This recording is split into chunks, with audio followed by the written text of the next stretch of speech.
Mainit-init na chismis. Sorry, Pangilinan, ayaw pagtaksilan si Bel Mariano. Nag-confide ng kanyang salobin dahil sa madaming nagsasabi online na siya raw ay may na. Bagay raw sila at may chemistry sila. Pero sabi ng aktor, hindi naman porket hiwalay kami sa trabaho ni Bel, hiwalay na kami. Uy, hindi. Hayan, naiyak tuloy ako. Kasi naiisip ko kung ano ang nararamdaman niya dahil sa mga pinagsasabi nila online.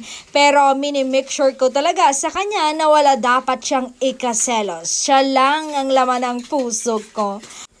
Oh, at least si Donnie, kahit hiwalay sila ngayon sa trabaho, hindi niya nakakalimutan na may girlfriend siya sa Maynila na naghihintay sa kanya. Loyal pa rin.